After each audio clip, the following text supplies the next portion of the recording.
En ligne avec nous pour en parler, Sonia Ghezali, qui est notre correspondante à Washington.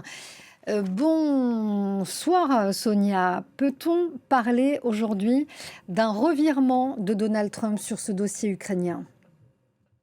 Alors oui, c'est un revirement, c'est aussi un repositionnement stratégique puisque Donald Trump ne vire pas pro-Ukraine du jour au lendemain, il reprend là la main sur un dossier central à sa manière.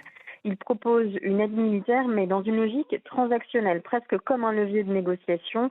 Donald Trump a fait savoir que l'OTAN paiera pour ces armes envoyées à l'Ukraine, ils vont nous les payer à 100%, a-t-il déclaré. La logique est donc très trumpienne, ce revirement ne date pas d'aujourd'hui, on sent le vent tourner ici depuis quelques semaines déjà. Certains médias évoquent même depuis plusieurs jours le fait que le président américain envisagerait d'approuver un nouveau paquet d'aide à Kiev via un mécanisme administratif et juridique spécial, s'il estime que cela peut accélérer un cessez-le-feu.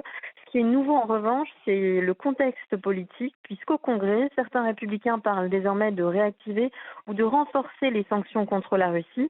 C'est un projet qui bénéficie d'un large soutien. Donald Trump sent que le climat évolue, y compris dans son propre camp. Résultat, il adapte son discours, se montre plus ferme vis-à-vis de Moscou, mais sans renier son mantra qui est l'Amérique d'abord. Alors Sonia, quelles conséquences plus largement cette annonce pourrait-elle avoir pour l'Ukraine, mais aussi pour ses alliés occidentaux et bien sûr pour la Russie? Alors pour l'Ukraine, ces systèmes de défense antiaériens sont cruciaux. Ils permettent de se défendre contre les missiles balistiques et les drones.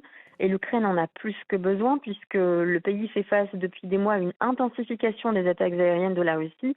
Et ces derniers jours, par exemple, l'ouest de l'Ukraine a fait face aux attaques de centaines de drones et de missiles chaque nuit. Donc cette aide américaine est primordiale, on le comprend bien, d'autant que les systèmes anti-aériens fournis par l'Europe ne sont pas assez nombreux.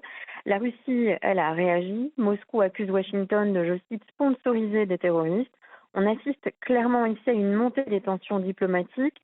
Les relations entre le Kremlin et Washington se sont clairement dégradées.